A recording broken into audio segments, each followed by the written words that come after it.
여러분 안녕하세요. 조피터입니다. 반갑습니다. 오늘 하루도 잘 보내고 계시나요? 잘 쉬고 계시겠죠? 네. 데일 카네기 인간관계론 벌써 8번째 시간입니다. 매일매일 거의 매일매일 올리고 있어요. 그러면서 최대한 꾸준히 올리고 있는데 참 꾸준함이라는 게 정말 쉽지가 않은 것 같습니다. 저도 많은 분량이 아니라 하루에 한 1시간 정도 분량으로 책을 녹음해서 이제 약간의 편집을 하고 그리고 인코딩해서 유튜브에 업로드를 하고 있는데 매일매일 하고 있는데 시간이 엄청나게 많이 소요되는 그런 일은 아닌데도 불구하고 하루하루마다 오늘은 쉴까라는 그런 유혹들이 굉장히 많이 오더라고요. 정말 큰 일이든 작은 일이든 무언가를 꾸준히 한다라는 게 결코 쉽지 않은 일이라는 걸 다시금 깨닫고 있습니다. 그래서 저는 그냥 우리 월요일부터 금요일까지 또는 주말에도 일하시는 분들과 같은 직장인분들, 꾸준히 일을 하시는 그런 직장인분들이 굉장히 대단하다고 생각이 들어요. 그게 진짜 결코 쉬운 게 아니거든요. 매일 이제 약속된 시간에 나가서 약속된 시간에 퇴근하고 또는 더 잔업까지 하면 더 늦게 퇴근할 수도 있고요. 그거를 5일 동안 계속 유지하고 더 길게는 한 달, 더 길게는 1년, 더 길게는 10년 이렇게 꾸준히 일을 한다는 게 정말 쉽지가 않은데 우리 직장인분들 정말 존경스럽고 대단하다고 생각을 합니다. 그리고 거기에다가 꾸준히 다른 취미 활동을 하시는 분들이라든지 또는 다른 자기계발 활동을 하시는 분들 꾸준히 그런 분들은 진짜 더 대단하다고 생각이 들어요. 정말 퇴근 후에 일기를 꾸준히 쓰는 것 자체가 굉장히 힘들잖아요. 오늘은 퇴근 후에 약속이 있어. 오늘은 좀 너무 귀찮아. 오늘은 야근했어. 그래서 꾸준히 일기 쓰는 것조차 어려운데 그런 것들을 묵묵히 해나가시는 분들 정말 대단합니다. 저도 그런 분들을 보면서 힘을 얻으면서 더욱더 꾸준히 녹음하고 그것을 올려야겠다라는 생각이 문득 들었던 그런 하루였습니다. 너무 마음 약해지지 말고 너무 마음 풀어지지 말고 초심 잃지 말고 열심히 해야겠다 라는 생각이죠. 여러분들도 초심 잃지 마시고 항상 파이팅 하시고 기왕 하는 거 즐겁게 최대한 즐겁게 좋게 생각하시면서 해보셨으면 좋겠습니다. 네. 그럼 데일 카네기 인간관계론 8번째 시간 시작하도록 하겠습니다.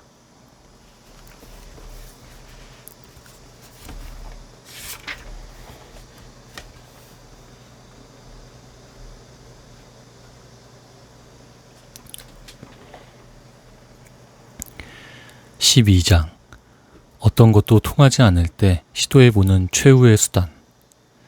찰스 슈와브의 공장 중 정해진 생산량을 달성하지 못하는 공장이 있었다. 슈와브는 공장장을 불러 물었다. 어떻게 당신같이 유능한 사람이 할당량을 못 채우는 거죠? 그 사람은 대답했다. 모르겠습니다. 저는 부하 직원들을 달래보고 재촉도 하고 욕도 하고 비난도 하고 해고하겠다는 위협도 해보았습니다. 하지만 그 어느 것도 효과가 없었습니다. 그냥 일을 하지 않으려 듭니다. 마침 하루 일과가 끝나고 야간 근무조가 막 투입될 시점이었다. 분필 하나만 주세요. 슈와브가 말했다. 그리고 가까이 있는 직원을 향해 물었다. 오늘 주간 근무조는 몇 번 주조물을 녹였죠? 6번입니다. 슈와브는 한마디도 보태지 않고 6이라는 숫자를 크게 바닥에 쓰곤 가버렸다. 야간 근무조가 들어오면서 6이라는 숫자를 보았다. 그리고 그게 무엇을 의미하는지 물었다. 주간 근무조 사람 하나가 대답했다. 오늘 사장님이 오셨는데 주조물을 몇 번 녹였는지 물으시더라고요. 제가 6번이라고 말씀드렸더니 저렇게 바닥에 쓰고 가셨어요. 다음날 슈와브는 공장에 다시 들렀다. 야간 근무조는 6이라는 숫자를 지우고 그 자리에 7이라는 숫자를 써놓았다. 그날 아침 주간 근무조는 바닥에 커다란 7이라는 숫자를 보았다. 야간 근무조가 자신들이 주간 근무조보다 낫다고 생각하지 않았을까? 주간 근무조는 본때를 보여줘야겠다고 생각했다. 그들은 열의를 가지고 일을 하여 일을 마칠 때는 크고 자랑스러운 10이라는 숫자를 써놓고 퇴근할 수 있었다. 숫자는 점점 늘어났다. 얼마 안 가 다른 공장보다 생산성이 떨어지던 이 공장은 가장 생산성이 높은 공장으로 탈바꿈했다.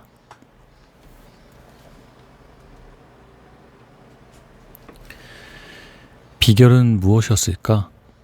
찰스 슈와브 자신의 말을 들어보기로 하자. 어떤 일을 하게 만들기 위해서는 경쟁심을 자극해야 합니다. 누가 더 돈을 많이 버는가 하는 추잡한 경쟁이 아닙니다.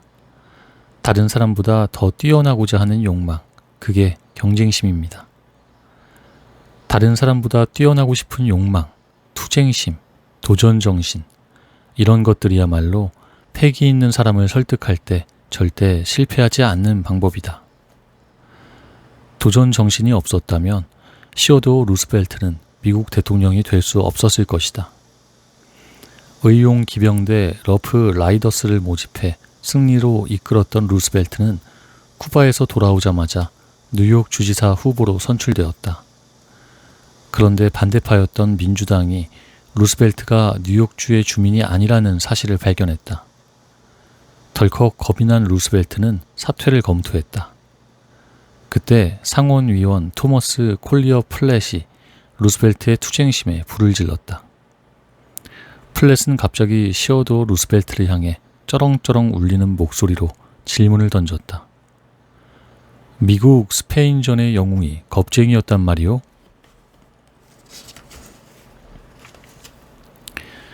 루스벨트는 싸우기로 했다. 그 후의 이야기는 역사에 길이 남았다.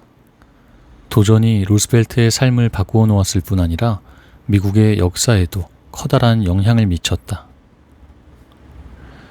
찰스 슈와브는 도전이 가지고 있는 엄청난 힘에 대해 잘 알고 있었다. 플랫도 알고 있었고 알 스미스도 마찬가지였다. 뉴욕 주지사로 재임 중에 알 스미스는 도전에 맞닥뜨렸다. 데블스 아일랜드 서쪽에 위치한 악명 높은 싱싱교도소의 교도소장 자리가 비어 있었던 것이다. 감옥에는 흉흉한 소문이 퍼지고 있었다. 스캔들과 추잡한 소문들이었다. 스미스는 싱싱을 통제하기 위해서는 강력한 사람이 필요하다고 생각했다. 강철 같은 사람 말이다. 하지만 그런 사람을 어디에서 구해야 하는가? 그는 뉴햄프턴의 루이스 E. 로스에게 사람을 보냈다. 마침내 로스를 만나자 스미스는 쾌활하게 물었다. 싱싱을 맡으시는 게 어떨까요? 노련한 사람이 필요합니다. 로스는 당황했다. 그는 싱싱이 위험한 곳이라는 것을 알고 있었다. 싱싱 교도소장은 정치적 상황을 고려해야 하는 자리였다. 정치 동향에 따라 언제라도 예상 밖의 변동이 일어날 수 있었다. 많은 사람들이 그 자리를 거쳐갔다. 그중 한 명은 겨우 3주 동안 그 자리에 머물 수 있었다. 로스는 자신의 경력을 생각해야 했다. 위험을 감수할 만한 가치가 있는 자리일까? 로스가 망설이는 것을 지켜본 스미스는 몸을 뒤로 젖히며 미소를 지었다. 젊은 양반 겁을 먹을 만도 합니다. 힘든 곳이죠. 대단한 사람들이나 거기 가서 머물 수 있습니다. 스미스는 도전장을 던졌다. 그렇지 않은가? 로스는 대단한 사람이라 할 수 있다는 그 일을 한번 해보아야겠다는 생각이 들었다. 그래서 그는 싱싱으로 가서 거기에 자리를 잡았다. 그리고 살아있는 교도소장 중 가장 유명한 사람이 되었다. 로스가 쓴 싱싱의 2만 년은 수십만 권이 팔렸다. 방송에도 출연했고 그의 감옥 이야기는 수없이 많은 영화들의 밑그림이 되었다. 그리고 로스의 범죄자 교화는 감옥을 개혁하는 기적을 만들어냈다. 하비 S. 파이어스톤은 그 위대한 파이어스톤 타이어사를 창립한 사람이다. 그는 말했다. 임금만으로는 좋은 사람들을 유치할 수 없고 그 사람들을 묶어놓을 수도 없다. 사람들을 모으고 남아있게 만드는 것은 바로 게임이다. 성공한 사람이라면 누구나 가장 좋아하는 말이 바로 이것이다. 게임, 자기 표현 기회, 자신의 가치를 증명할 기회, 다른 사람보다 뛰어날 기회, 승리의 기회. 사람들이 도보 경주를 하고 고함 지르기 내기를 하고 파이 먹기 대회를 하는 것도 바로 그런 이유다. 다른 사람보다 더 잘하고 싶은 욕망, 자신이 중요한 사람이라고 느끼고 싶은 욕망 말이다. 따라서 패기 있고 기계 있는 사람을 설득하고 싶다면 12번째 규칙은 다음과 같다. 규칙 12. 도전 의욕을 불러일으켜라.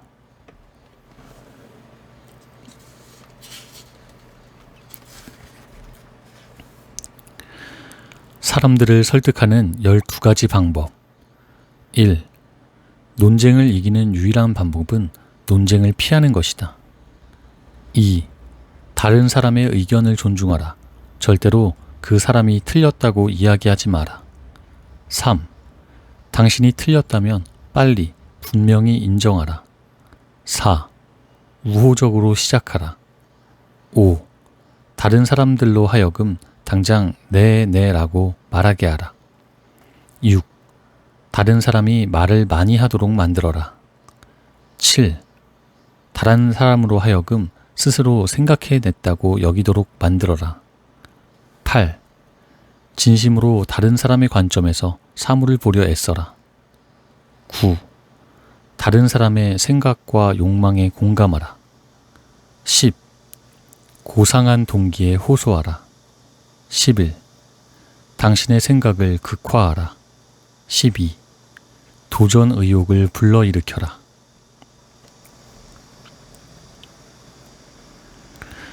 4부. 기분 상하게 하거나 적개심을 불러일으키지 않고 사람을 바꾸는 9가지 방법.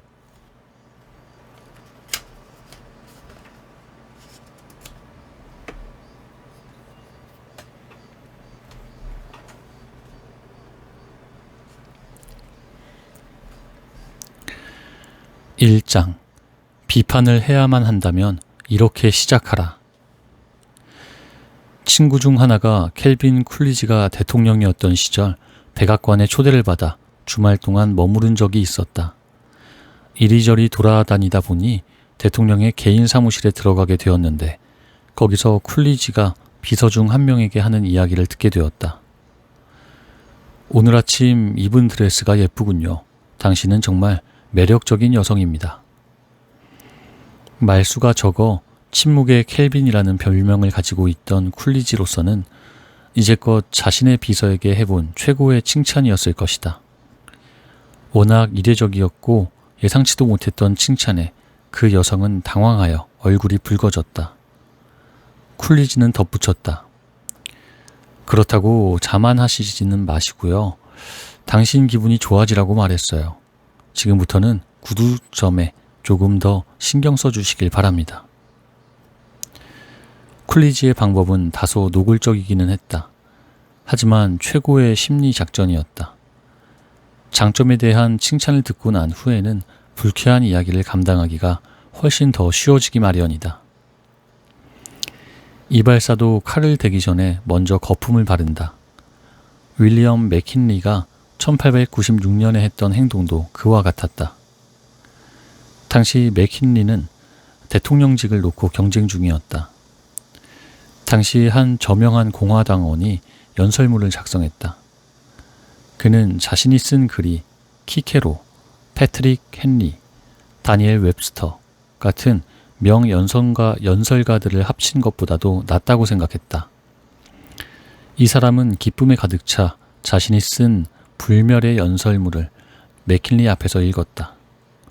나름대로 장점도 있었지만 쓸만한 연설은 아니었다. 오히려 폭풍 같은 비난을 불러일으킬 연설이었다. 맥킨리는 이 사람이 기분을 상하게 만들고 싶지 않았다. 이 사람의 빛나는 열의를 사그라뜨려선 안 된다고 생각했다. 하지만 아니다라는 말은 해야 했다. 맥킨리가 얼마나 재치 있게 이 상황을 극복했는지 살펴보기로 하자. 정말 빛나는 연설입니다. 훌륭한 연설문이었어요. 맥킨리는 말했다. 이보다 더 훌륭한 연설문을 쓸 수 있는 사람은 없을 겁니다. 정말 많은 경우에 잘 들어맞는 적절한 이야기였습니다. 하지만 이 경우에도 과연 적절할까요? 당신의 관점에서 보면 냉철하고 타당하지만 나는 정당의 관점에서 그 효과에 대해 생각해 보아야 합니다. 자, 집에 가셔서 내가 지적한 대로 연설을 써보시고 나에게 복사본을 하나 보내주세요. 그 사람은 맥킨리 말을 따랐다. 맥킨리는 연설문 곳곳을 수정해서 그가 연설문을 다듬는 데 도움을 주었다.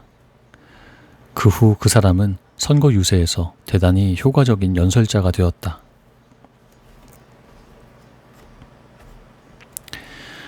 에이브러햄 링컨이 썼던 두 번째로 유명한 편지도 있다. 그의 가장 유명한 편지는 빅스비 부인에게 쓴 편지로 전쟁통에 5 아들을 잃은 그녀를 위로하는 내용이었다. 링컨은 아마 시간에 쫓기며 서둘러 5분 만에 편지를 썼을 것이다. 하지만 이 편지는 1926년 공매를 통해 무려 12,000달러에 팔렸다. 링컨이 50년 넘게 열심히 일해 저축한 것보다도 많은 돈이었다. 이 편지는 1863년 4월 26일에 썼다. 남북전쟁 중 가장 암울했던 시기였다. 북군을 이끌던 링컨의 장군들은 18개월에 걸쳐 계속 비극적인 패배 소식만을 전해왔다. 아무런 의미도 없는 잔인한 살생만이 벌어지고 있었다. 탈영병만 수천에 달했다. 상원의 공화당 의원조차 링컨의 반기를 들어 그를 백악관에서 쫓아내려 했다. 링컨은 말했다. 우리는 지금 파멸의 수렁 바로 앞에 서 있습니다. 신도 우리에게 등을 돌린 듯합니다. 한 줌의 희망도 보이지 않습니다. 그런 암울한 슬픔과 혼돈의 시기에 링컨은 편지를 썼다. 그 편지를 여기에 제시하는 이유는 나라의 운명이 한 장군의 행동에 달려있는 상황에서 이 고집세고 말 듣지 않는 장군의 마음을 바꾸기 위해 링컨이 어떤 방법을 취했는지를 잘 보여주기 때문이다. 아마도 이 편지는 링컨이 대통령이 된 다음에 쓴 편지 중 가장 신랄한 편지일 것이다. 하지만 링컨이 후커 장군의 심각한 잘못을 비판하기 전에 칭찬을 하고 있다는 사실에 주목하라. 그렇다. 심각한 잘못이었다. 하지만 링컨은 그 잘못에 대해 심각하다는 말은 하지 않았다. 링컨은 그 전보다 더 조심스러운 사람이 되어 있었고 인간관계에서도 더 노련해졌다. 링컨은 다음과 같이 썼다. 장군에게 충분히 만족하지 못하는 몇 가지가 있습니다. 요령이 있고 재치가 있다. 다음은 후커 장군에게 보낸 편지이다.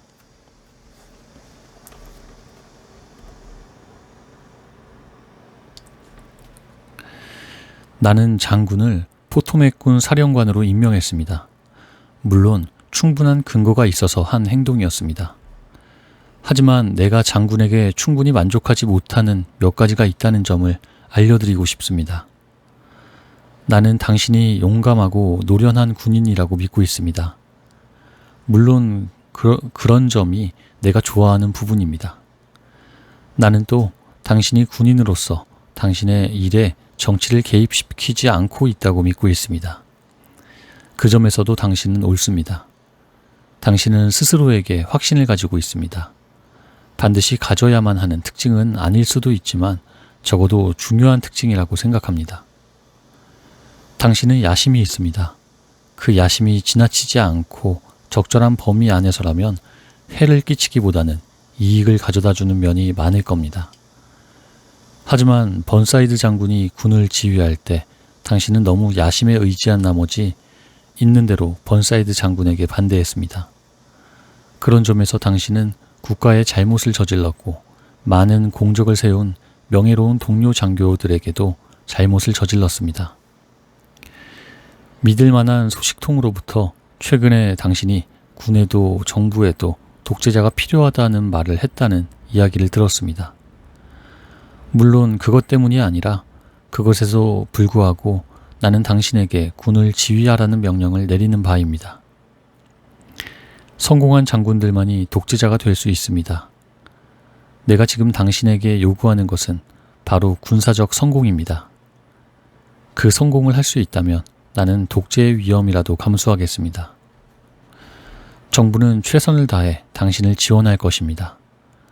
이제까지보다 덜하지도 더하지도 않은 노력이고 모든 지휘관들에게 아끼지 않아왔던 노력입니다. 나는 당신이 군대에 퍼지게 한 정신, 자신의 지휘관을 비판하고 신뢰하지 않는 정신이 이제 당신을 겨냥하게 되지 않을까 두렵습니다. 할 수 있는 한 그 정신을 진압하는 데 도움을 드리겠습니다. 장군은 물론 나폴레옹이 살아 돌아온다고 해도 그런 정신이 널리 퍼져 있는 한 군에서 어떤 좋은 결과도 기대할 수 없으리라 생각합니다. 그러니 서두르지 마십시오. 경솔함을 경계하고 활력과 조금도 방심하지 않는 경계심을 가지고 전진하셔서 우리에게 승리를 안겨주십시오. 당신은 쿨리지도 아니고 맥킨리도 아니고 링컨도 아니다. 당신은 이러한 원칙이 일상적인 비즈니스 계약에도 통할 수 있을지 알고 싶어 한다. 통할까? 한번 보기로 하자. 필라델피아에 있는 워크사의 JWP 고는 당신이나 나와 같은 일반인이다. 고는 필라델피아에서 내 강의를 들었는데 다음의 이야기를 수업 시간에 해주었다. 워크사는 필라델피아에 지정된 날까지 커다란 사무실 건물을 완공해 주기로 계약을 맺었다. 모든 것이 계획대로 착착 진행되었다. 건물은 완공 직전에 있었다. 하지만 그때 이 건물 외관을 장식할 청동 세공을 만드는 한 하도급 업체가 정해진 날에 물건을 공급할 수 없다고 알려왔다. 뭐라고? 공사 전체가 지체된다고? 많은 위약금을 물어야 해. 심각한 손실이 발생하지. 단 한 사람 때문에 말이야. 장거리 전화를 했다. 언쟁을 했다. 열띤 대화도 오갔다. 하지만 아무 소용이 없었다. 그런 상황에서 고 씨는 단판을 지으러 뉴욕에 파견되었다. 브루클린에 당신과 같은 이름을 가지고 있는 사람이 아무도 없다는 사실을 알고 계십니까? 고 씨는 사장실로 들어서자마자 물었다. 사장은 놀랐다. 아니요, 몰랐습니다. 아, 그래요? 고 씨는 말했다. 오늘 아침에 기차에서 내려 주소를 찾으려고 전화번호부를 보았습니다. 브루클린에서는 사장님과 같은 이름을 가진 사람이 한 명도 없더군요. 전혀 몰랐습니다. 사장은 말했다. 사장도 흥미가 생겨 전화번호부를 보았다. 제 이름이 조금 특이하긴 하죠. 그는 자부심에 차 말했다. 저희 집안은 네덜란드에서 와서 뉴욕에 정착한 지 200년쯤 됩니다. 사장은 계속해서 몇 분에 걸쳐 자신의 집안과 선조에 대한 이야기를 이어나갔다. 그가 말을 마치자 고 씨는 공장이 아주 크다고 칭찬하고 자신이 방문했던 많은 공장들에 비해 훨씬 낫다는 말을 했다. 제가 본 청동 세공 공장 중에서는 가장 깨끗하고 깔끔한 공장입니다. 고 씨는 말했다. 저는 평생 이런 일을 해왔습니다. 사장은 말했다. 자부심도 가지고 있습니다. 공장을 좀 구경시켜 드릴까요? 공장을 견학하는 동안 고 씨는 제조 방식에 대해 칭찬하면서 그의 경쟁사들에 비해 어떤 면에서 왜 그 방식이 나은지 말했다. 고 씨는 낯선 기계들이 보일 때마다 그 기계들에 대해 언급했고, 그러면 사장은 자신이 발명한 기계라고 말했다. 그리곤 그 기계가 어떻게 작동하는지, 얼마나 더 훌륭한 결과를 만들어내는지 상당한 시간을 들여가며 일일이 보여주었다. 사장은 고 씨가 자신과 함께 점심을 먹어야 한다고 강요하다시피 했다. 기억하라. 아직까지 고 씨가 찾아온 진짜 목적에 대해서는 한마디 말도 오가지 않았다. 점심을 먹고 난 다음 사장은 말했다. 이제 일에 대한 이야기를 해보죠. 당연히 저는 당신이 여기 온 이유를 알고 있습니다. 저는 우리의 만남이 이렇게 유쾌하리라고는 전혀 상상하지 못했습니다. 당신이 원하시는 자재는 계획대로 제작해서 선적할 겁니다. 다른 주문은 모두 미루더라도 말입니다. 그러니 안심하고 필라델피아로 돌아가십시오. 고 씨는 부탁을 꺼내지 않고도 자신이 원하던 모든 것을 가질 수 있었다. 물건은 제 시간에 도착했고 건물은 계약서에 명시된 날 완공되었다. 고 씨가 그런 경우에 흔히 사용되는 강압적인 방법을 사용했더라면 이런 일이 벌어질 수 있었을까? 다른 사람을 기분 상하게 하거나 적개심을 불러일으키지 않으면서 그 사람을 바꾸고 싶다면 첫 번째 규칙은 다음과 같다. 규칙 1. 칭찬과 진심에서 우러나온 감사로 대화를 시작하라. 2장. 비판을 하면서도 미움받지 않는 법. 찰스 슈와브가 어느 날 정오 무렵 자신의 철강 공장을 걸어가던 중에 우연히 담배를 피우고 있는 직원들과 마주쳤다. 직원들 머리 바로 위에는 금연이라는 표지가 붙어 있었다. 슈와브가 그 표지를 가리키며 저거 못 읽으십니까? 라고 말했을까? 오, 아니다. 슈와브는 그러지 않았다. 그는 직원들에게 가서 하나하나 시간을 나누어 주며 말했다. 이 시간은 밖에 나가 피우시면 감사하겠습니다. 직원들은 규칙을 위반했다는 사실을 알고 있었다. 슈와브는 거기에 대해서는 한마디도 하지 않았고 오히려 작은 선물을 주고 자신들이 중요한 사람이라는 느낌마저 주었다. 직원들은 슈와브를 존경하게 되었다. 그런 사람을 어떻게 사랑하지 않을 수 있겠는가? 미국 최초의 백화점 가운데 하나를 설립했던 존 워너메이커도 흡사한 방법을 사용했다. 워너메이커는 매일같이 필라델피아에 있는 자신의 백화점을 찾곤 했다. 그러다 한 번은 계산대에서 기다리고 있는 고객을 보았다. 아무도 그 고객에게 조금의 관심조차 기울이고 있지 않았다. 판매 직원들은 어땠냐고? 그들은 계산대 한쪽 끝에 모여 웃으며 이야기를 나누고 있었다. 워너메이커는 아무런 말도 하지 않았다. 슬며시 계산대로 가서 직접 그 여성 고객의 계산을 처리하고 물건을 판매 직원들에게 건네주며 포장하라고 하곤 자기 갈 길을 갔다. 1887년 3월 8일 감동적인 설교를 하던 헨리 워드 비처 목사가 사망했다.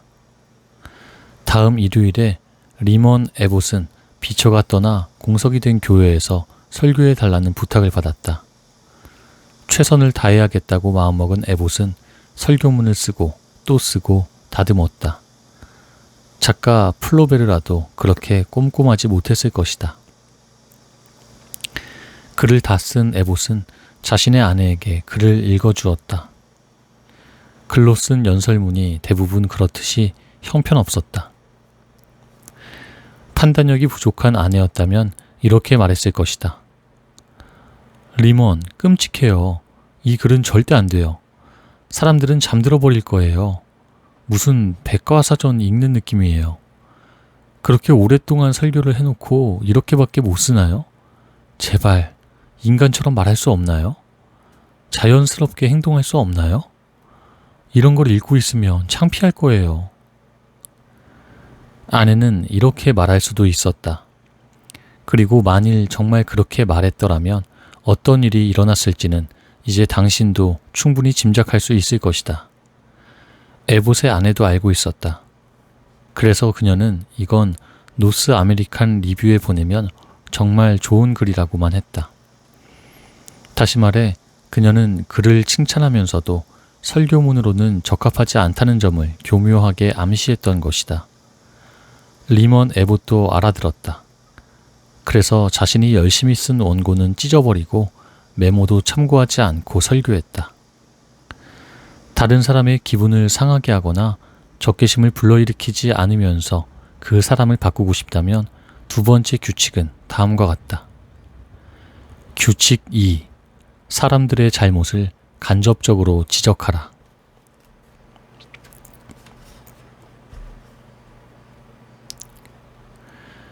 3장. 자신의 잘못에 대해 먼저 이야기하라. 몇 년 전 조카 조세핀 카네기가 캔자스시티의 집을 떠나 뉴욕으로 와서 내 비서로 일하기로 했다. 그녀는 19세였고 고등학교를 졸업한 지는 3년밖에 되지 않아 직장 경력이 거의 전무하다시피 했다. 지금 조세핀 카네기는 서구에서 가장 완벽한 비서 중 한 명이다. 하지만 처음에 그녀는 글쎄 개선의 여지가 많았다고나 할까? 하루는 그녀를 야단치려다가 스스로에게 말했다. 잠깐, 데일 카네기, 잠깐만. 너는 조세핀보다 나이가 2배는 많잖아. 일에 대한 경험은 10,000배는 더 많을 거야. 그런데도 어떻게 그녀로 하여금 너와 같은 관점, 너의 판단력, 너의 주도력을 가지라고 기대할 수 있지? 아무리 내 능력이 보잘것없는 것이라고 해도 말이야. 잠깐만 기다려, 데일. 넌 19에 무얼 했지? 네가 했던 그 바보 같은 실수들 기억해? 이런 실수 기억나? 저런 실수는 어때? 이 문제에 대해 솔직하고 공정하게 곰곰이 생각해보고 나는 조세핀의 현재 성공률이 내가 19세였을 때보다 더 낮다는 결론에 도달했다. 그리고 유감스럽게도 조세핀에게 충분한 칭찬을 해주지 못했다는 사실도 깨달았다. 그래서 그 후로 조세핀의 실수를 지적하고 싶을 때마다 나는 이렇게 말을 꺼냈다. 실수를 저질렀구나, 조세핀. 하지만 하늘도 아시다시피 내가 저질렀던 실수에 비하면 큰 실수도 아니란다. 판단력을 가지고 태어난 사람은 없어. 판단력은 경험을 통해서만 생긴단다. 그리고 너는 내가 네 나이였을 때에 비해서는 훨씬 훌륭해. 나는 워낙 멍청하고 바보 같은 실수를 많이도 저질러서 너는 물론이고 그 누구도 비난할 처지가 못 돼. 하지만 이건 이렇게 했으면 더 좋지 않았겠니? 만일 상대방이 자신 역시 결점이 있는 사람이라고 솔직히 인정하면서 시작한다면 당신의 잘못에 대한 비판도 듣기 어렵지 않은 말이 되는 법이다.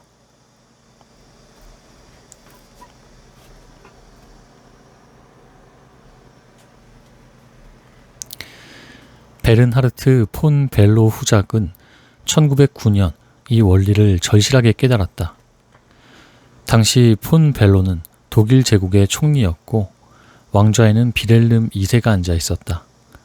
그 거만하고 오만한 것으로 유명했던 비렐름. 어떠한 나라라도 상대할 수 있는 육군과 해군을 만들었다고 큰소리쳤던 독일의 마지막 황제 말이다. 그러다가 놀라운 일이 일어났다. 황제가 어떤 대단히 믿기 힘든 말을 했다. 그 말은 대륙을 흔들어 놓았고 전 세계에서도 들을 수 있는 폭발음을 연이어 만들어냈다. 엎친 데 덮친 격으로 황제는 이 멍청하고 독선적이고 조리에 맞지 않는 말을 사람들 앞에서 대놓고 했다. 그는 영국 방문 중 그 말을 했고 데일리 텔레그래프가 그 말을 보도해도 좋을지 묻자 덜컥 허락해버렸다. 그 말들은 예를 들어 다음과 같다. 독일만이 영국의 우호적인 국가다. 일본의 위험에 대비해서 해군을 키우고 있다. 그가 비렐름 그 자신만이 영국이 러시아와 프랑스로부터 패배의 치욕을 맛보지 않도록 구해낼 수 있었다. 영국의 로버츠경이 남아프리카의 보어 전쟁에서 승리를 거둘 수 있었던 것은 자신의 전술을 따른 덕분이었다. 평화가 유지되던 지난 100년 동안 어떤 유럽의 왕도 감히 내뱉지 못했던 놀라운 말들이었다. 대륙 전체가 벌집 쑤신 듯 시끌시끌했다. 영국인들은 빨갛게 불타올랐고 독일 정치인들은 하얗게 질렸다. 자신의 말이 만들어 놓은 결과에 대경실색한 황제는 공황 상태였다. 황제는 국가총리였던 폰 벨로에게 모든 책임을 떠넘기려 했다. 그렇다. 그는 폰 벨로가 모두 자신의 책임이라고 사람들 앞에서 발표하길 원했다. 폰 벨로 자신이 황제에게 이런 말도 안 되는 이야기들을 하도록 권고했다고 발표하라고 했다. 하지만 폐하, 폰 벨로는 이의를 제기했다. 독일이나 영국에 있는 어떤 사람도 제가 황제에게 그런 조언을 했다고 믿지 않을 겁니다. 이 말을 뱉자마자 폰 벨로는 자신이 심각한 실수를 저질렀음을 깨달았다.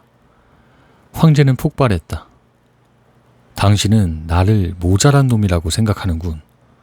황제는 소리질렀다. 당신이라면 절대 저지르지 않을 실수나 저지르고 다니는 놈이라고 생각하지. 폰 벨로는 비난을 하기 전에 먼저 칭찬을 해야 한다는 사실을 알고 있었다. 하지만 이미 늦어버렸으니 그는 차선책을 택하기로 했다. 비판을 하고 난 다음에 칭찬하는 것이었다. 그런데 그 방법은 기적을 만들어냈다. 칭찬이란 그런 결과를 만들어내기 마련이다. 저는 절대 그렇게 생각하지 않습니다. 폰 벨로는 존경심을 담아 이야기했다. 저는 폐하께서 여러 면에서 저보다 훨씬 낫다고 생각합니다. 군에 대한 지식뿐 아니라 무엇보다 자연과학에서 훨씬 많은 지식을 가지고 계시죠. 저는 폐하께서 기압계나 전보, X선에 대해 설명해 주실 때 정말 찬탄을 금치 못했습니다. 저는 자연과학에 대해서는 창피할 정도로 무지하고 화학이나 물리학에 대해서도 까맣게 모릅니다. 가장 단순한 자연현상도 설명할 줄 모릅니다. 하지만 폰 벨로는 말을 이어나갔다. 그것들의 무지한 데 대한 보상으로 저는 약간의 역사 지식을 가지고 있습니다. 그리고 아마 정치, 그 중에서도 특히 외교에 대해서는 유용한 지식들을 제법 알고 있습니다. 황제의 얼굴은 밝아졌다. 폰 벨로가 그를 칭찬했기 때문이다. 폰 벨로는 황제를 높이고 자신은 낮추었다. 그러자 황제는 폰 벨로가 어떤 말을 하더라도 용서할 수 있었다. 황제는 상냥하게 말했다. 내가 늘 말했듯이, 그리고 모두가 잘 알고 있듯이 우리는 서로를 보완해주는 관계가 아닌가. 우리는 함께여야 해. 앞으로도 그럴 거고. 황제는 폰 벨로의 손을 잡고 흔들었다. 그것도 여러 번이었다. 바로 그날 오후 황제는 고무된 나머지 주먹을 쥐고 흔들어대며 말했다. 누구라도 내 앞에서 폰 벨로 후작에 대해 나쁜 말을 하는 사람이 있다면 코에다 한 방 제대로 먹일 것이오. 폰 벨로는 뒤늦게나마 자신을 구할 수 있었다. 그는 인간관계에서 유능한 사람이었지만 한 가지 실수를 저질렀다. 그는 자신의 단점과 비렐름의 장점을 먼저 말했어야 했다. 비렐름이 머리가 모자라 돌봐줄 사람이 필요하다는 암시를 먼저 던지지 말았어야 했다. 자신을 낮추고 다른 사람을 칭찬하는 몇 마디 말이 오만하고 모욕감을 느끼고 있는 황제마저 확고한 친구로 만들 수 있다면 일상적인 관계에서 겸손과 칭찬이 당신과 나에게 어떤 결과를 가져다 줄지 상상해보라. 제대로만 사용한다면 겸손과 칭찬은 인간관계에서 진정한 기적을 낳을 수 있다. 사람들을 기분 상하게 하거나 적개심을 불러일으키지 않으면서 그 사람들을 바꾸고 싶다면 세 번째 규칙은 다음과 같다. 규칙 3. 다른 사람을 비판하기 전에 자신의 실수부터 이야기하라. 4장. 명령을 좋아하는 사람은 없다. 최근에 미국 전기작가 중에서도 베테랑이라고 할 수 있는 아이다 타벨과 저녁을 먹었다. 내가 이 책을 쓰고 있는 중이라고 말하자 화제가 자연스럽게 다른 사람과 잘 지내는 방법으로 바뀌었다. 그녀는 오원 D 영의 전기를 쓰면서 영씨와 같은 사무실을 3년 넘게 같이 썼던 사람을 인터뷰했던 일을 들려주었다. 그 사람은 3년 동안 한 번도 오원 D 영이 다른 사람에게 직접 명령을 내리는 모습을 보지 못했다고 말해주었다. 영은 언제나 명령이 아닌 제안을 했다. 오원 D 영은 예를 들어 이것을 하세요, 저것을 하세요 라거나 이것은 하지 마세요, 저것은 하지 마세요 같은 말들은 절대 하지 않았다. 그 대신 이걸 고려할 수도 있지 않나요? 라거나 저게 효과가 있지 않을까요? 와 같은 식으로 말했다. 비서에게 편지를 받아 적도록 시킨 다음 영은 흔히 이 편지를 어떻게 생각하나요? 라고 묻곤 했다. 비서 중 한 명이 쓴 편지를 보고 난 다음에는 이렇게 말하곤 했다. 이걸 이렇게 표현하면 더 좋을 것도 같군요. 영은 언제나 다른 사람에게 자신을 위해 일할 기회를 주었다. 다른 사람에게 어떤 일을 하라고 명령하지 않았다. 다른 사람이 그를 위해 어떤 일을 하도록 내버려 두었다. 그리고 그 사람이 실수를 통해 배우게 만들었다. 이 방법은 다른 사람들로 하여금 잘못을 쉽게 고칠 수 있게 해준다. 이 방법은 다른 사람의 자부심을 해치지 않으면서 그 사람이 중요한 사람이라는 느낌을 준다. 이 방법은 다른 사람으로 하여금 반대하는 것이 아니라 협조하고 싶은 마음이 들게 한다. 다른 사람의 기분을 상하게 하거나 적개심을 불러일으키지 않으면서 다른 사람의 마음을 바꾸고 싶다면 네 번째 규칙은 다음과 같다. 규칙 4. 직접 명령을 내리기보다는 질문을 하라. 5장. 다른 사람의 체면을 세워주어라. 몇 년 전 제너럴 일렉트릭사는 찰스 스타인매치에게서 부장 직함을 빼앗아야 한다는 골치 아픈 문제에 직면했다. 스타인매치는 전기 분야에서는 천재라고 할 만했지만 격리부장으로서는 무능한 사람이었다. 하지만 제너럴 일렉트릭은 스타인매치의 기분을 상하게 만들고 싶지 않았다. 그가 회사에 없어서는 안 될 사람이었기 때문이다. 동시에 스타인매치는 예민한 사람이었다. 그래서 회사는 그에게 새로운 직함을 주었다. 회사에서 새롭게 얻은 직함은 제너럴 일렉트릭 자문 엔지니어였다. 직함만 달라졌을 뿐 일은 어차피 스타인매치가 계속 해왔던 일이었다. 그리고 회사는 다른 사람에게 격리부를 맡겼다. 스타인매치는 만족했다. GE의 경영진도 만족했다. 그들은 GE의 까다로운 스타 엔지니어를 잘 대우한 것이다. 그의 체면을 세워줌으로써 아무런 문제 없이 그 일을 잘 해냈다.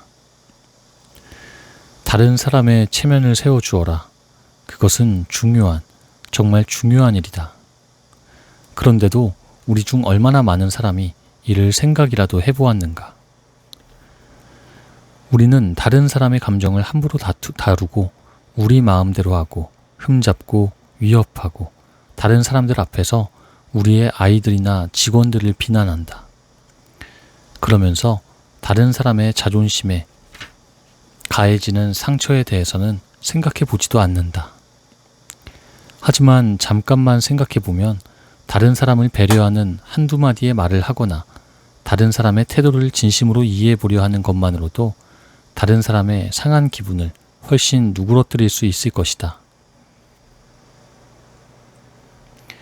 다음에 하인이나 직원을 해고해야만 하는 달갑지 않은 상황에 직면하게 될 때 이를 꼭 기억하도록 하자. 공인회계사 마샬 A. 그랜저가 내게 보낸 편지의 한 구절을 인용해 보겠다. 직원을 해고하는 일은 즐겁지 않은 일입니다. 해고당하는 건 더 즐겁지 않겠죠. 우리 일은 1년 내내 바쁘게 진행되지 않습니다. 따라서 3월이 되면 많은 직원들을 해고해야 합니다. 저희 직종에서 흔히 하는 말이 있는데 어느 누구도 도끼를 휘두르는 일을 좋아하지 않는다는 말입니다. 그래서 가능하면 빨리 일을 처리하는 관행이 생겼습니다. 보통 다음과 같이 진행됩니다. 여기 앉으세요, 스미스 씨. 시즌이 끝났습니다. 그래서 더 이상은 당신에게 드릴 일이 없습니다. 물론 당신도 바쁜 시즌 동안만 고용되었다는 걸 이미 이해하고 있으셨을 겁니다. 라고 믿습니다. 등등. 이 사람은 결과적으로 실망하게 됩니다. 자신들이 쫓겨났다는 느낌을 갖게 되죠. 대부분의 사람들은 회계 분야에 평생 종사해온 사람들입니다. 따라서 그렇게 아무렇지도 않게 해고하는 회사에 대해 특별한 애착 같은 것은 가지고 있지 않습니다. 최근에 저는 직원들을 해고하면서 좀 더 그들을 배려하는 태도를 가지고 유연하게 상황을 처리해 보기로 마음먹었습니다. 그래서 저는 한 명 한 명이 겨울 동안 했던 일에 대해 꼼꼼히 살펴보면서 한 사람씩 불렀습니다. 그런 다음 이런 식으로 말했습니다. 스미스 씨, 훌륭한 일을 해주셨습니다. 진정 그럴 경우에 말이죠. 뉴요크로 갔을 때는 정말 힘든 업무를 맡으셨죠? 하지만 현장에서 엄청난 일을 해내셨습니다. 저희 회사가 당신에 대해 자부심을 가지고 있다는 점을 알아주셨으면 합니다. 당신은 능력이 있어요. 어디서든 많은 도움이 될 분입니다. 저희 회사는 당신의 능력을 믿고 당신을 응원합니다. 그것을 잊지 말아 주셨으면 합니다. 효과가 어땠냐고요? 그 사람들은 해고되고 난 후에도 기분 나빠하지 않았습니다. 그들은 쫓겨났다는 느낌을 가지지 않았습니다. 우리에게 일이 있기만 한다면 계속 함께 가리라고 생각했기 때문입니다. 그래서 우리가 그들을 다시 필요로 할 때 그들은 개인적인 애정을 가지고 기꺼이 와주었습니다.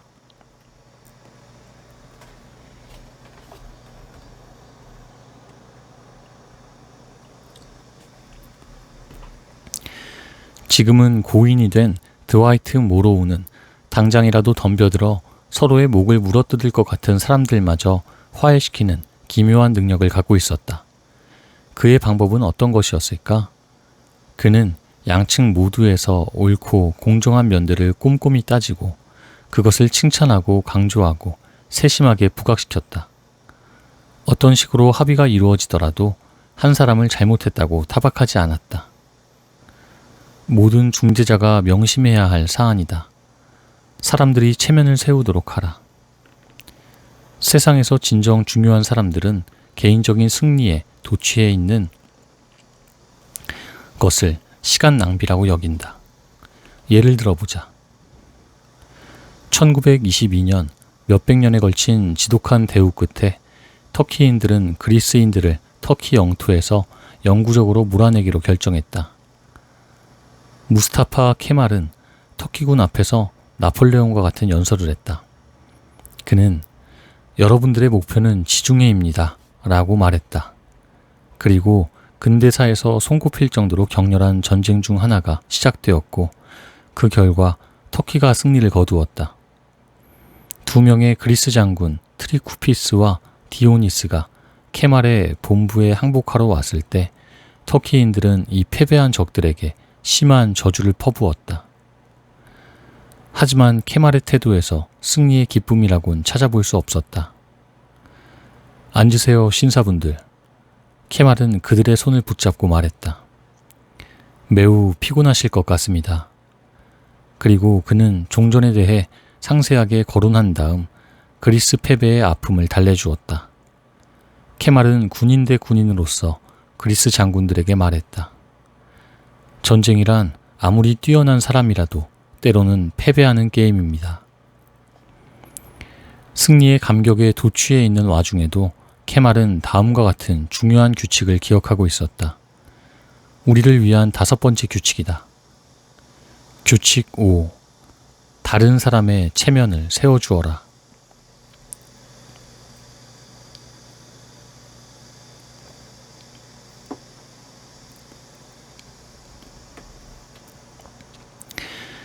(6장) 사람들을 자극하여 성공으로 이끄는 방법. 나는 피트 발로를 알고 지낸 적이 있다. 발로는 개와 조랑말 쇼를 하는 사람이다. 그는 평생을 개와 조랑말을 데리고 서커스와 고개단을 따라다녔다. 나는 피트가 개들을 조련하여 연기를 가르치는 모습을 지켜보는 게 좋았다. 개가 조금 나아지는 구석만 보여도 피트는 격려하고 칭찬하며 고기를 주고 또 끝없이 되풀이해서 칭찬했다. 새로운 일이 아니다. 동물 조련사들은 이미 몇백 년 전부터 똑같은 방법을 사용하고 있다. 나는 궁금하다. 왜 사람의 마음을 바꾸려고 할 때 개의 마음을 바꿀 때 사용하는 것과 똑같은 상식을 사용하지 않을까? 왜 우리는 채찍 대신 고기를 이용하지 않을까?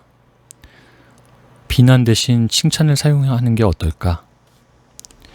약간이라도 나아지는 구석이 있다면 칭찬을 해주도록 하자. 그러면 다른 사람들은 격려를 받으며 자신을 계속 더 나아지게 만드는 셈이다. 루이스 E. 로스 싱싱교도소장은 싱싱교도소의 비정한 범죄자들로조차도 사소한 개선에 대해 칭찬받을 때 더 긍정적인 결과가 나타난다는 것을 발견했다. 내가 이 장을 쓰는 동안 로스 소장으로부터 다음과 같은 편지를 받았다. 수감자들의 노력에 대해 적절하게 인정을 해주는 것이 그들의 사소한 잘못에 대해 비판하고 비난하는 것보다 그들의 협조를 얻고 궁극적으로는 재활을 촉진하는 데 훨씬 더 나은 결과를 낳을 수 있다는 사실을 발견했습니다. 나는 싱싱교도소에 수감되어 본 적이 없다. 최소한 아직까지는 그렇다. 하지만 나의 삶을 돌이켜보면 몇 마디 칭찬이 나의 미래를 완전히 바꾸어 놓았던 때를 떠올릴 수 있다. 당신의 삶에서도 똑같은 일이 있지 않았는가? 역사는 칭찬이라는 마법이 낳은 놀라운 예로 가득하다. 예를 들어보자. 50년 전 한 10살 난 소년이 나폴리의 한 공장에서 일하고 있었다. 그는 가수가 되고 싶었지만 그를 처음 가르쳤던 선생은 그를 낙담시켰다. 너는 노래를 부를 수 없어. 네 목소리라고 할 만한 게 없어. 덧문에 바람이 불 때 나는 소리나 내고 있구나. 하지만 가난한 농부였던 엄마는 아들을 안고 칭찬하며 그가 언젠가 노래를 부를 수 있으리라는 걸 알고 있다고 말했다. 이미 그가 발전하고 있는 것을 느끼고 있다고도 했다. 그리곤 아들의 음악 레슨비를 저축하기 위해 맨발로 지냈다. 어머니의 칭찬과 격려가 소년의 삶을 바꿔놓았다. 그 소년의 이름은 엔리코 카루소였다. 수년 전에 런던에 살고 있던 한 젊은이는 작가가 되고 싶었다. 하지만 모든 것이 그를 가로막는 듯 보였다. 그는 학교에 4년밖에 다닐 수 없었다. 아버지는 빚을 갚지 못해 감옥에 갇혔다. 젊은이는 굶주림으로 많은 날을 고통스럽게 지냈다. 나중에는 쥐가 득실거리는 창고에서 염색약병에 상표를 붙이는 일을 구했고, 밤에는 런던 빈민가 출신의 다른 소녀 2명과 더불어 음침한 다락방에서 잠을 청했다. 그는 자신의 능력에 자신이 없었기 때문에 누구 눈에 띄어 비웃음을 사지 않도록 한밤중에 몰래 나와서 첫 번째 원고를 보냈다. 보내는 이야기마다 거절당했다. 그러다 어느 운 좋은 날 작품 하나가 받아들여졌다. 사실 그는 그 작품의 대가로 단 한 푼도 받지 못했다. 하지만 한 편집자가 그를 칭찬해 주었다. 이 편집자는 그를 인정해 주었다. 그는 워낙 기쁜 나머지 흘러내리는 눈물을 훔치지도 않은 채 거리를 쏘다녔다. 그 이야기를 발표하며 받았던 칭찬과 인정이 그의 삶을 송두리째 바꾸어 놓았다. 그러한 격려가 없었더라면 소녀는 평생을 쥐나 득실대는 창고에서 보냈을 것이다. 당신은 아마도 그 소년의 이름을 들어보았으리라. 소년의 이름은 찰스 디킨스였다. 50년 전 런던에는 포목점 점원으로 일하고 있는 또 다른 소년이 있었다. 그는 새벽 5시에 일어나 가게를 청소하고 하루에 14시간씩 고되게 일해야 했다. 힘들고 단조로운 일이어서 그 일을 좋아하려야 좋아할 수 없었다. 2년이 지난 후에 소년은 더 이상 견딜 수 없었다. 그래서 그는 어느 날 일어나서는 아침도 거르고 가정부로 일하고 있는 어머니를 찾아 24km를 걸었다. 그는 제정신이 아니었고 어머니에게 간청하며 울었다. 그 상점에 더 머무르느니 차라리 목숨을 끊겠다고 했다. 그리고 모교 교장 선생님에게도 길고도 애절한 편지를 썼다. 상심이 커서 더 이상 살고 싶지 않다는 내용이었다. 교장 선생님은 그를 칭찬하면서 정말 똑똑해서 좀 더 훌륭한 일에 어울린다고는 하고는 그에게 교사 자리를 제안했다. 이 칭찬이 그 소년의 미래를 바꾸었고 영국 문학사에 지울 수 없는 흔적을 남겼다. 소년은 그 이후 77권의 책을 썼고 그를 통해서 100만 달러도 넘는 돈을 벌었다. 아마도 그의 이름을 들어보았을 것이다. 그는 타임머신을 쓴 H.G. 웰스이다.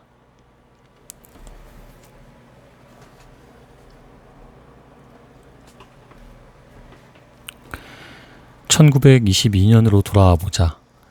한 젊은이가 캘리포니아에서 아내를 먹여 살리려 애쓰고 있었다. 일요일마다 교회 성가대에서 노래를 불렀고 이따금씩은 결혼식에서 오 약속해 주세요를 불러서 $5를 벌었다.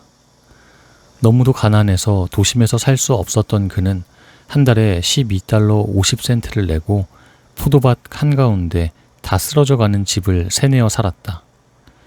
월세는 쌌지만 그나마도 낼 돈이 없어서 10달이나 월세가 밀렸다. 그는 월세를 갚기 위해 포도밭에서 포도를 땄다. 내게 한때는 먹을 게 포도밖에 없었다는 이야기도 한 적이 있다.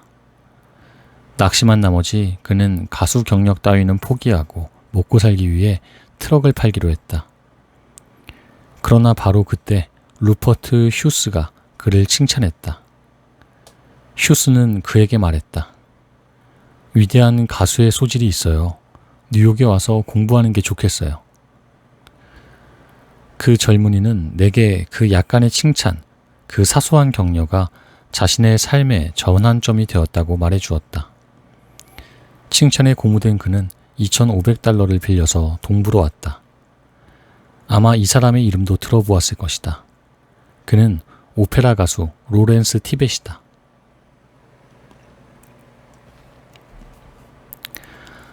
사람들을 변화시키는 일에 대해 말해보기로 하자. 만일 당신이나 내가 만나는 사람을 고무하여 그들이 가지고 있는 숨겨진 보물을 깨닫게 만든다면 우리는 그 사람을 변화시키는 데서 그치는 것이 아니다. 우리는 그들을 문자 그대로 완전히 다른 사람으로 바꿔놓는 것이다. 과장이라고? 그렇게 생각한다면 윌리엄 제임스의 금언을 들어보자. 이제 고인이 된 윌리엄 제임스는 하버드 대학 교수로 이제까지 미국에서 가장 뛰어난 심리학자이자 철학자였다. 우리가 잠재적으로 될 수 있는 사람에 비하면 현재의 우리는 절반밖에 깨어나지 않은 셈이다. 우리는 우리가 가지고 있는 육체적, 정신적 자산의 극히 일부밖에 이용하지 않고 있다. 일반화하여 말하자면 인간 개인은 자기 능력의 한계에 훨씬 못 미친 채 살아가고 있다. 개인들은 다양한 능력을 가지고 있지만 습관적으로 그 능력을 사용하지 않는다. 그렇다. 사람은 다양한 능력을 가지고 있지만 습관적으로 그 능력을 사용하지 않는다. 지금 이 글을 읽고 있는 당신도 그렇다. 그런데 당신이 최대한으로 이용하지 않고 있는 그러한 능력 중 하나는 아마도 사람들의 잠재된 가능성을 알아보고 그 사람을 칭찬하고 격려하는 마법과 같은 능력일 수도 있다. 따라서 다른 사람을 기분 상하게 하지 않고 적개심을 불러일으키지 않은 채 그 사람을 바꾸고 싶다면 6번째 규칙은 다음과 같다. 규칙 6. 약간의 발전만 있어도 칭찬하고 발전이 있을 때마다 칭찬하라. 진심으로 인정하고 칭찬을 아끼지 말라. 7장. 개에게도 좋은 이름을 붙여주어라. 내 친구 어니스트 겐트 부인은 뉴욕 스카즈데일에 살고 있다. 그녀는 하녀를 한 명 고용해서 다음 월요일에 일하러 오라고 했다. 그 사이 겐트 부인은 이 하녀를 고용했던 여성에게 전화를 걸어보았다. 그런데 평판이 좋지 않았다. 새 하녀가 일을 하러 왔을 때 겐트 부인은 말했다. 넬리, 며칠 전 당신이 일하던 집 여주인에게 전화를 했습니다. 그녀는 당신이 정직하고 믿을 수 있는 사람이라고 하더군요. 요리도 잘하고 아이들도 잘 돌본다고 했어요. 하지만 당신이 조금 단정치 못해서 집이 항상 깨끗하지는 않았다고 하더군요. 나는 그녀가 거짓말을 하고 있다고 생각해요. 깔끔한 당신 옷차림만 보아도 그래요. 누구라도 알 수 있죠. 나는 집이 당신처럼 단정하고 깔끔하리라 믿어요. 당신과 나는 잘 지낼 것 같아요. 실제로도 그들은 잘 지냈다. 넬리에게는 부응할 만한 평판이 생겼다. 그래서 그녀는 그 기대에 부응했다. 그녀는 집을 반짝반짝 빛나는 상태로 유지했다. 겐트 부인이 그녀에게 가지고 있는 기대를 배반하지 않으려고 정해진 시간 외에도 기꺼이 겐트 부인의 집을 쓸고 닦았다. 볼드윈 기관차의 사장 세뮤얼 보클레이는 이렇게 말했다. 보통 사람들은 존경하는 사람이 그들이 가지고 있는 어떤 능력에 대해 높게 평가해 준다면 기꺼이 그 사람이 원하는 대로 따른다. 요컨대 다른 사람의 어떤 측면을 개선하기를 원한다면 그 측면이 이미 그 사람의 뛰어난 장점인 양 행동하라는 것이다. 셰익스피어는 말했다. 당신이 가지지 않은 장점도 가진 것처럼 행동하라. 그러니 상대방이 가졌으면 하는 장점을 상대방이 이미 가지고 있다고 공개적으로 말해도 좋을 것이다. 그 사람에게 기꺼이 부응하고 싶어질 정도로 훌륭한 평판을 안겨주어라. 그러면 그 사람은 당신이 실망하는 걸 보지 않으려고 엄청난 노력을 쏟아부을 것이다. 프랑스 가수 조제트 르블랑은 자신의 책 추억 마테를링크와 살았던 나의 인생에서 보잘것없던 벨기에 출신 신데렐라가 어떻게 놀라운 변신을 이루었는지를 이야기하고 있다. 이웃 호텔의 하녀가 음식을 가져다 주었다. 주방 보조로 일을 시작했기 때문에 접시 닦기 말이라고 불리는 여성이었다. 그녀는 괴물 같았다.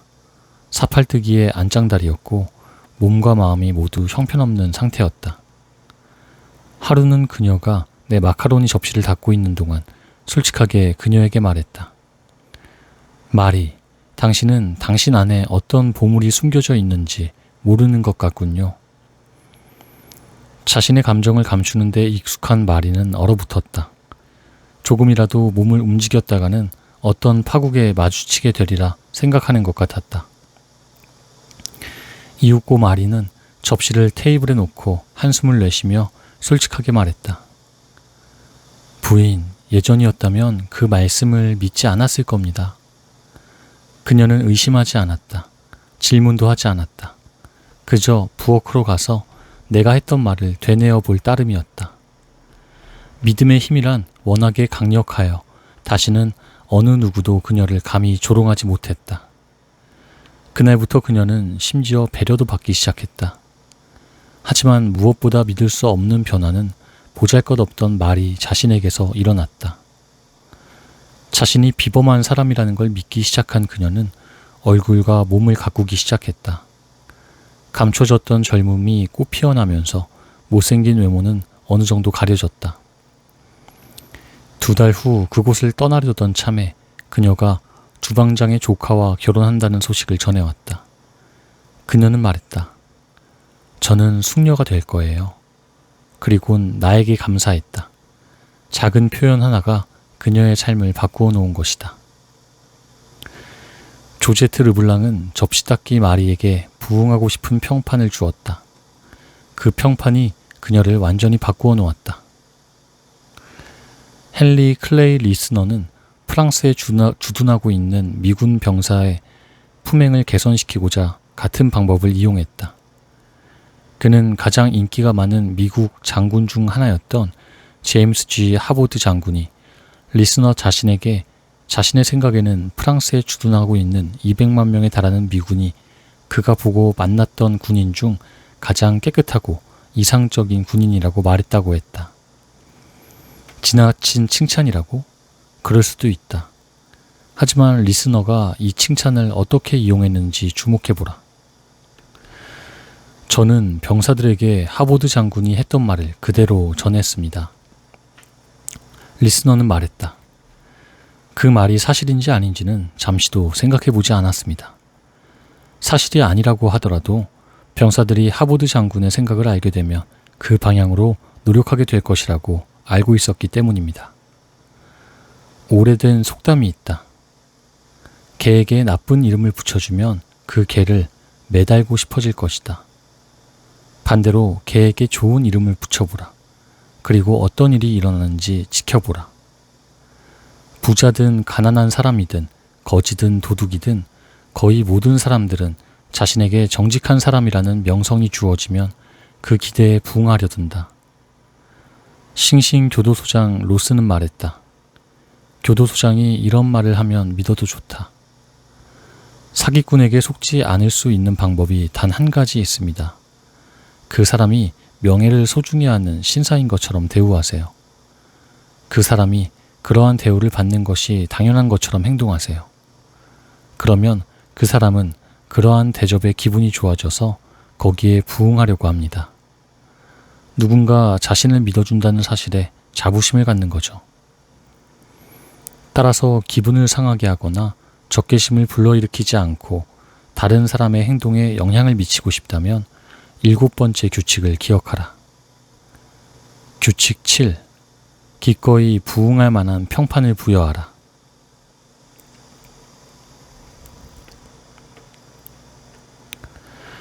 8장. 고치기 쉬운 잘못처럼 보이게 하라. 바로 얼마 전 일이다. 40이 다 된 친구 하나가 약혼을 했다. 약혼녀는 그에게 조금 늦기는 했지만 춤 교습을 받아보라고 권했다. 그는 나에게 이렇게 말했다. 세상에 춤 교습이 필요한지 누가 알았겠어? 처음 배웠던 게 20년 전인데 그때보다 나아진 건 하나도 없단 말이지. 첫 번째 선생님은 아마도 진실을 말해주었던 것 같아. 그녀는 내 모든 게 다 엉망이라고 말했거든. 말해주면 다 잊어먹고 완전히 새롭게 시작해야 하니 말이야. 하지만 그 말은 나를 낙담시켰어. 계속 춤을 춰야 할 이유를 찾지 못했어. 그래서 그만뒀던 거야. 그 다음 선생님은 거짓말을 했을 수 있어. 하지만 나는 그게 좋더군. 그녀는 무심하게 내 춤이 조금 낡았다고 했지. 하지만 근본적인 것들은 괜찮다고 했어. 그래서 몇 가지 새 스텝만 배우면 문제가 없을 거라고 하더군. 첫 번째 선생님은 실수를 강조해서 나를 낙담시켰지만 이 새 선생님은 정반대로 한 거야. 그녀는 제대로 하는 것들에 대해서는 계속 칭찬하고 실수에 대해서는 언급을 자제했지. 당신은 타고난 리듬감이 있어요. 타고난 춤꿈이네요. 이렇게 안심도 시켜주더군. 나도 상식이 있는 사람이니 알아. 태어나기로도 그렇게 태어났으니 앞으로도 내 춤은 형편없겠지. 하지만 마음 깊은 곳에서는 아직도 그녀의 말이 옳다고 믿고 싶긴 해. 물론 내가 돈을 지불하는 사람이니 그런 말을 했을 수도 있지만 굳이 그걸 얘기할 필요는 없잖아. 어쨌든 간에 그녀가 춤에 소질이 있다고 말해주지 않았더라면 내 춤은 나아지지 않았을 거야. 그녀는 그런 말로 나를 격려해 주었지. 나에게 희망을 주었고, 그래서 나는 좀 더 잘해보고 싶은 생각이 들었던 거야. 아이에게, 남편에게, 혹은 직원에게 어떤 일을 잘하지 못하고 멍청하다고 말해보라. 그가 거기에 재능이 없고 하는 일마다 틀렸다고 이야기해보라. 그것은 개선하려고 노력하는 의욕을 모두 없애버리는 말이다. 반대의 방법을 사용해보라. 격려를 아끼지 않고 그 일이 하기 쉬운 일처럼 여겨지게 만들어라. 그가 그 일을 할 수 있는 능력이 있음을 당신이 믿고 있다고 느끼게 만들어라. 그가 스스로를 아직 개발되지는 않았지만 타고난 재주가 있는 사람이라고 느끼게 만들어라.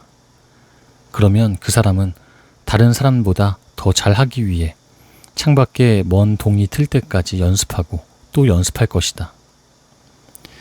그것이 바로 로웰 토머스가 사용했던 방법이다.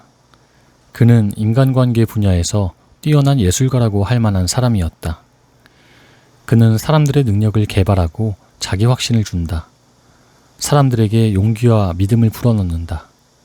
예를 들어보자. 나는 최근에 토머스 부부와 주말을 보냈다. 토요일 밤이었는데 활활 타오르고 있는 모닥불 앞에서 친선 브릿지 게임에 동참하라는 제안을 받았다. 브릿지 게임이라고? 내가? 오, 아니다. 안 된다. 나는 브릿지 게임에 대해서는 아는 게 하나도 없었다. 브릿지라는 게임은 내게는 언제나 풀 수 없는 수수께끼였다. 안 돼. 안 돼. 절대 안 돼. 저런 대일 전혀 어렵지 않아요. 로엘은 말했다.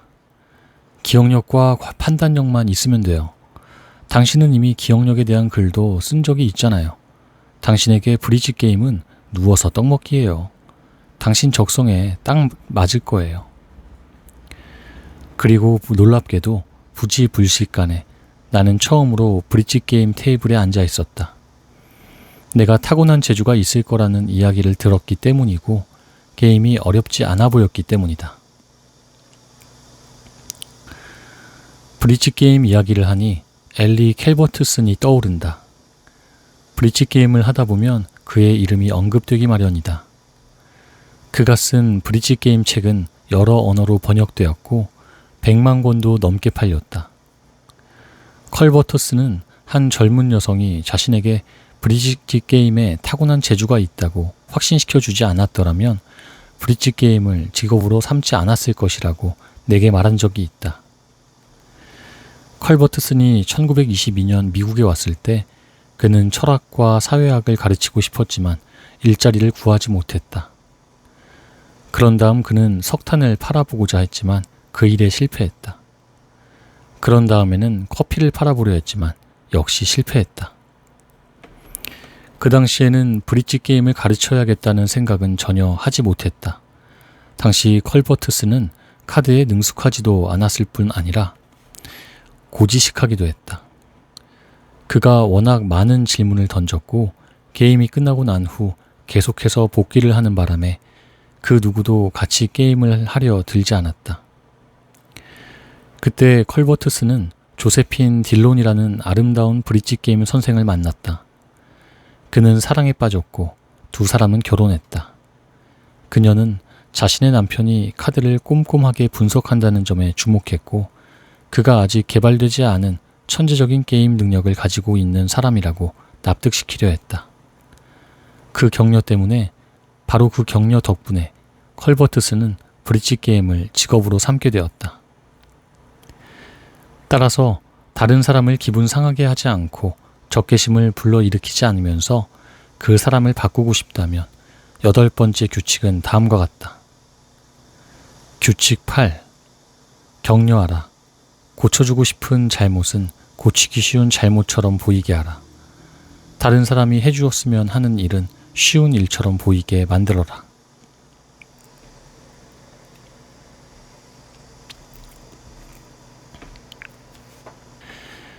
(9장) 사람들이 당신이 원하는 일을 기꺼이 하도록 만드는 방법. 1915년 미국은 공포에 쌓여 있었다. 유럽 국가들은 1년도 넘게 인류 역사상 가장 커다란 규모로 서로를 학살하고 있었다. 평화가 찾아올 수 있을까?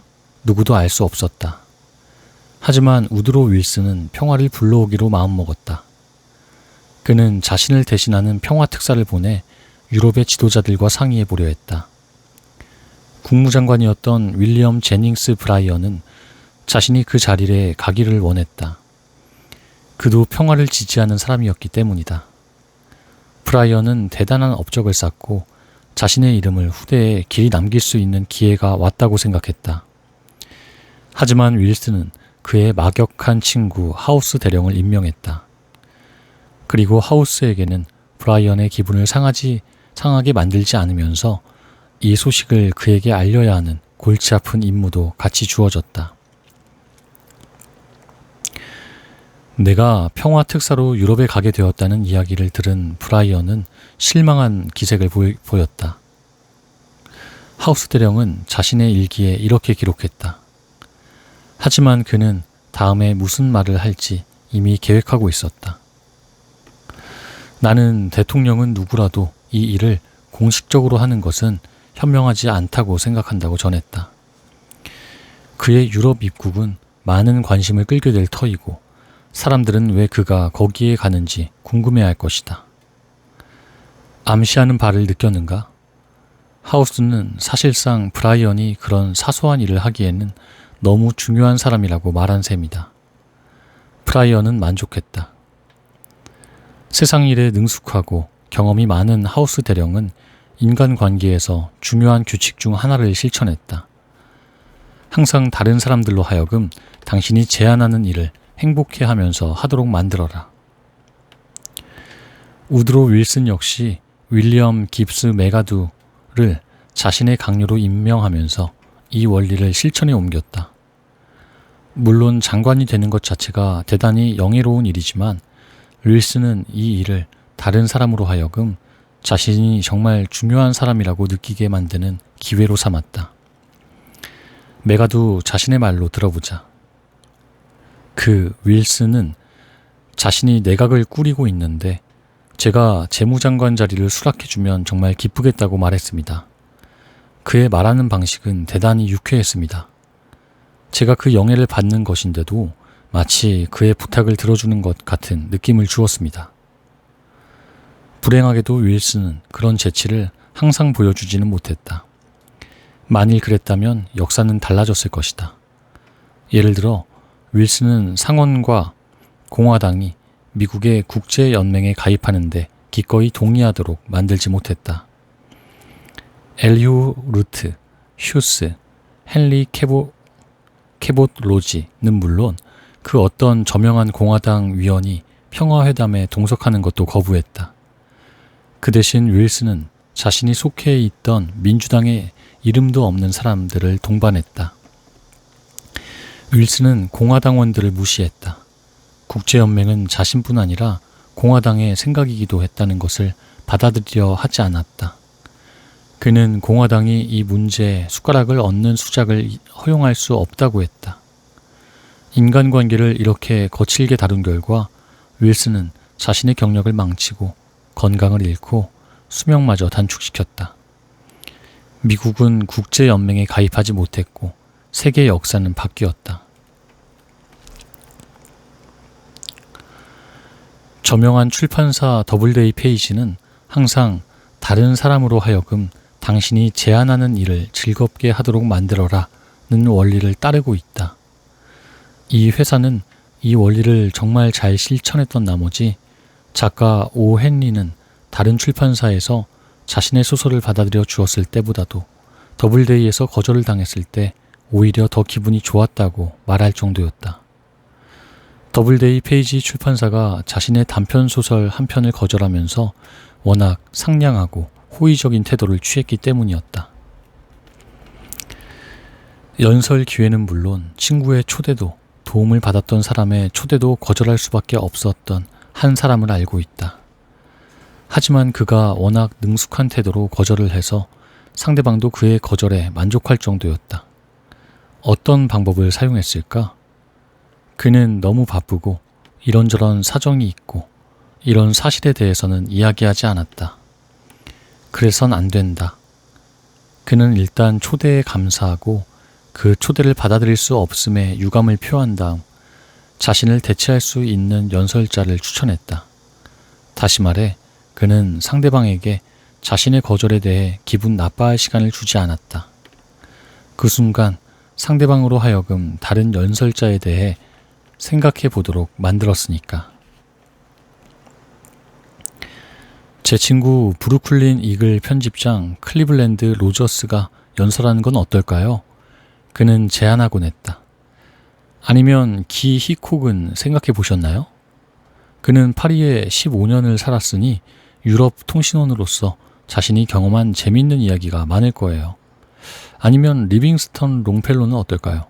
그는 인도에서 커다란 사냥감을 잡는 멋진 영화도 제작했죠. J.A. 윈트는 뉴욕에서 가장 커다란 오프셋 인쇄업차 J.A. 윈트사의 대표이다. 한 번은 그가 한 기계공에게 적개심을 불러일으키지 않으면서도 그 기계공의 태도와 요구를 바꾸어 놓아야 했던 적이 있다. 그 기계공의 업무는 많은 타자기와 쉴 새 없이 돌아가는 기계들을 언제나 제대로 돌아가게 유지하는 것이었다. 그는 항상 노동시간이 너무 길고 일은 너무 많아 조수가 필요하다고 불평했다. J.A. 윈트는 조수를 붙여주지도 않았고 업무 시간을 줄이지도 않았으며 심지어 일의 양도 줄어들지 않았다. 하지만 그는 이 기계공을 행복하게 만들었다. 어떤 방법을 썼을까? 그는 이 기계공에게 개인 사무실을 내주었다. 그의 이름이 서비스부 부장이라는 직함과 함께 문에 붙어 있었다. 그는 이제 아무에게나 명령을 받고 수리하는 사람이 아니었다. 어엿한 한 부서의 부서장이었다. 그는 존엄성을 인정받았고 자신이 중요한 사람이라는 느낌을 받았다. 그는 불평 없이 행복하게 일했다. 유치하다고? 그럴 수 있다. 하지만 이것은 나폴레옹도 사용했던 방식이다. 나폴레옹은 레지옹 도네르 훈장을 만들고 1500명의 병사들에게 수여했다. 그리고 장군 중 18명을 프랑스 원수로 임명했고 자신의 군대는 위대한 군대라고 불렀다. 참전 용사들에게 장난감이나 나누어주고 있다는 비판을 받자 나폴레옹은 응수했다. 남자들이란 장난감에 지배되기 마련이야. 나폴레옹은 직함과 권한을 주며 원하던 결과를 얻을 수 있었다. 당신에게도 효과가 있을 것이다. 예를 들어 이미 앞서 언급했던 내 친구 겐트 부인은 소년들이 자신의 마당을 가로질러 다니며 잔디를 헤집어서 골치가 아팠다. 야단도 쳐봤고 달래도 봤지만 아무런 소용이 없었다. 그래서 그녀는 그 무리에서 가장 골치를 썩이는 소년에게 직함과 권한을 부여해 보기로 했다. 그녀는 그를 경관으로 임명하고 사람들이 잔디에 들어오지 못하게 감시하는 일을 맡겼다. 이 방법으로 그녀의 문제는 해결되었다. 그녀의 경관은 뒷마당에 모닥불을 피우고 쇠를 뜨겁게 달군 후 잔디에 들어가는 소년 누구에게나 낙인을 찍겠다고 위협했다. 인간의 본성이라는 게 이렇다. 따라서 사람을 기분 상하게 하지 않고 적개심을 불러일으키지 않으면서 그 사람을 바꾸고 싶다면 9번째 규칙은 다음과 같다. 규칙 9. 당신이 제안하는 바를 다른 사람이 즐겁게 행하도록 만들어라.